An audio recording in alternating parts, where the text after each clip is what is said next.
Oi, pessoal, Duda da RPS, e hoje eu estou aqui mais uma vez com o Paulo para a gente fazer nossa pílula mensal, falar sobre a atribuição de performance dos fundos no mês de fevereiro, comentar um pouquinho sobre o cenário para esse mês que começou agora. E, Paulo, acho que a gente pode começar falando sobre um dos temas principais ganhadores, né, da nossa carteira de fevereiro, que foi o setor de tecnologia.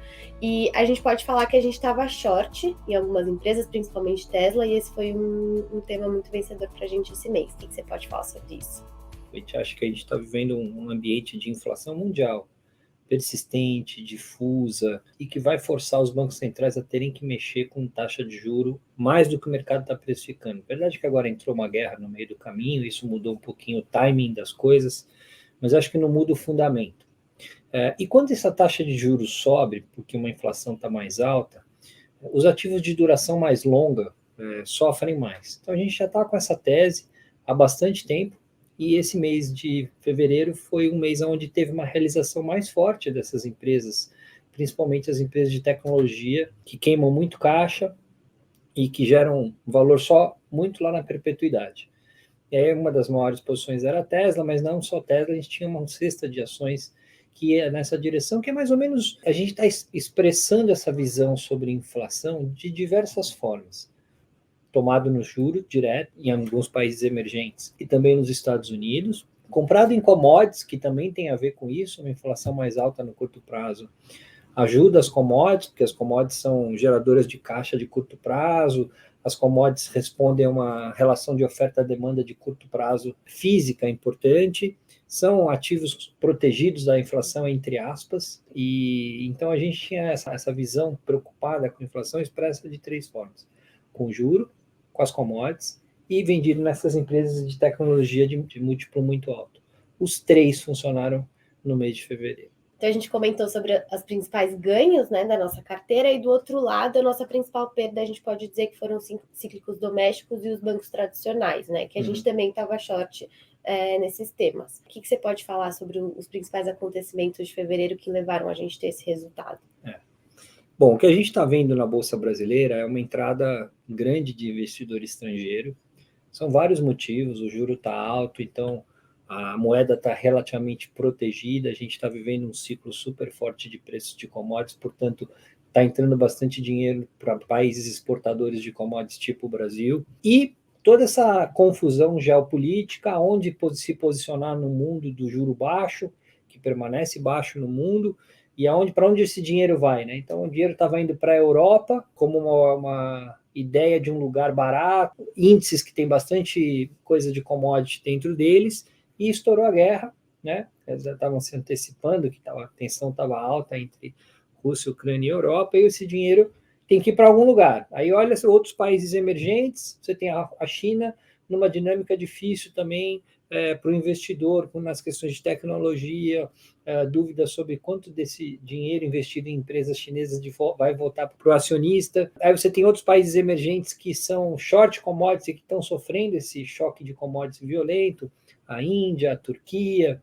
E aí você olha no globo e fala, pô, peraí, tem uma região ali, América Latina, que os caras são long commodities, tem uma certa estabilidade geopolítica, o valuation é barato, e a gente começou a ver uma entrada importante de dinheiro na virada do ano passado para esse ano, mais ou menos 70 bilhões de reais de investidor estrangeiro já entrou na Bolsa esse ano. E aí o cara comprou principalmente commodities, mas também comprou um pouco de bancos, e aí acaba comprando índice, compra outras coisas que são mais domésticas. E a gente estava com uma visão mais pessimista da economia doméstica. A gente está vendo um juro alto no Brasil, uma inflação alta, um crescimento baixo, um comprometimento de renda muito forte da população. Então, realmente, essas coisas ligadas à economia doméstica estão vivendo uma tempestade perfeita, e a gente estava meio que focando nesse fundamento, e o que prevaleceu foi o fluxo desse investidor estrangeiro que estava olhando a coisa mais globalmente, geopolítica, no ciclo de commodities, e acabou comprando várias coisas no Brasil, inclusive coisas que a gente acha que não tem nada a ver com esse fundamento mais global.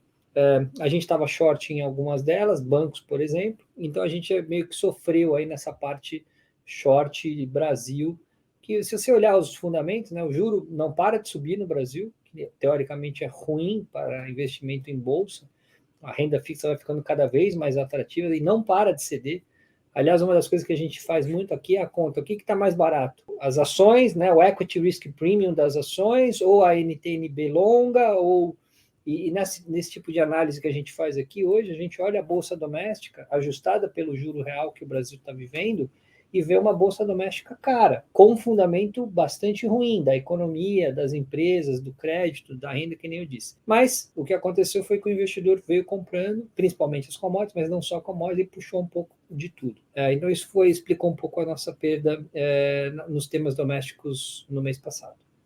Você comentou um pouco sobre o contexto global, né, do que aconteceu no mundo. Eu acho que a gente pode colocar um ponto de atenção na guerra, né, que estourou mais no final do mês de fevereiro, mas que impactou diretamente o setor de commodities, né, que é um tema que a gente gosta muito aqui na RPS. O que você pode puxar como um ponto relevante, né, um ponto de atenção aqui para casa, que tem esse viés de commodities muito forte, para o mês de março, com essa guerra acontecendo? Enfim, quais são os impactos no mundo de forma geral?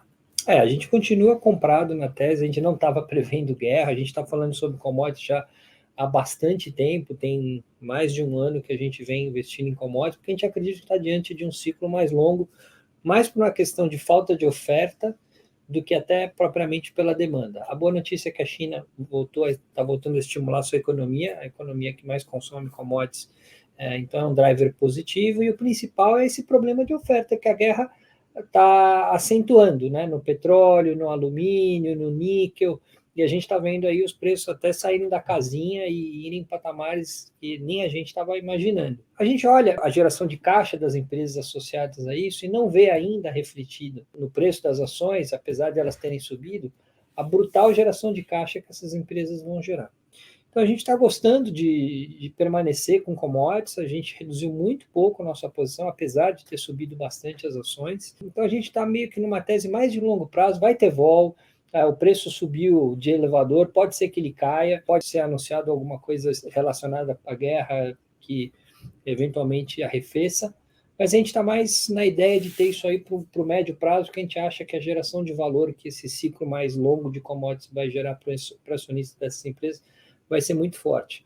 Nós estamos vivendo um momento especial, Duda. Estava até conversando com os nossos traders aqui, agora há pouco antes dessa live. Nós estamos vivendo um momento assim histórico dos mercados, né? A economia global, geopolítica, coisas muito importantes estão acontecendo. Uma guerra, não se imaginava que a gente ia viver uma nova guerra relevante como a gente está vivendo. Isso está trazendo muita volatilidade para os mercados, os índices de volatilidade VIX estão super altos. Hoje de manhã, a Alcoa abriu caindo 9%, já está zerando o dia, passou 3 horas de trade. Então, assim, é um momento de muita vol, muita tensão, é hora de ter menos posição, é hora de estar mais preocupado em proteger do que ganhar.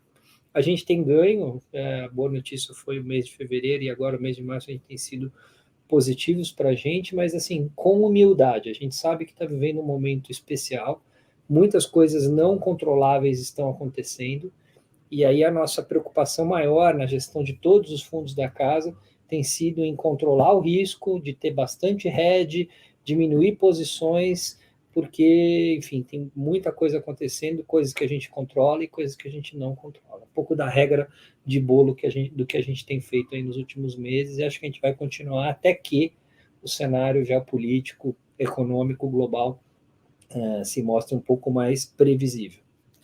E nesse cenário imprevisível, especial que a gente está vendo, como você falou, o que a gente pode falar das apostas de março, né? Nesse momento difícil que a gente está vivendo, ainda assim, o que a gente pode apostar para esse mês que começou?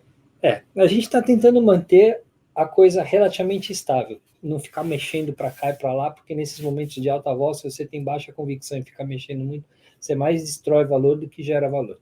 A gente está mantendo a nossa carteira de commodities, é uma carteira diversificada, que vai desde empresas de petróleo, a Vale, empresas de alumínio, empresas de cobre, JBS, que está no setor de proteínas. É uma tese bem ampla, associada a essa história da inflação, a história de restrição de oferta de commodities e a forte geração de caixa que todas essas empresas estão gerando. A gente não está mexendo nisso, a ideia é manter 2/3 do risco do fundo nisso. A gente manteve uma posição tomada no juro americano, que foi ruim agora no início desse mês de março, que o juro caiu por conta da guerra, mas a gente acha que é temporária essa queda do juro, porque se tem uma coisa que essa guerra ela é super inflacionária, e não vai ter como os bancos centrais não reagirem a esse spike de inflação que a gente está vendo, que inclusive está super disseminado. Então, a gente gosta da tese de tomar juro, diminuímos essa posição, porque de fato, no curto prazo, a guerra traz essa dúvida sobre, principalmente dos países desenvolvidos, onde a moeda é forte, onde o Banco Central tem credibilidade, o quanto de fato eles vão mexer nesse juro no curto prazo. Mas seguimos também com essa tese, seguimos vendido um pouco ainda nas empresas de tecnologia de duração mais longa, que não geram caixa, que não são rentáveis, e estamos começando a agregar na margem um pouquinho empresas de tecnologia de alta qualidade que caíram agora nessa realização de mercado, empresas que geram caixa, que a duração não é tão longa, empresas que acho que têm um poder de repasse de preço muito forte desse ambiente de inflação que a gente está vivendo.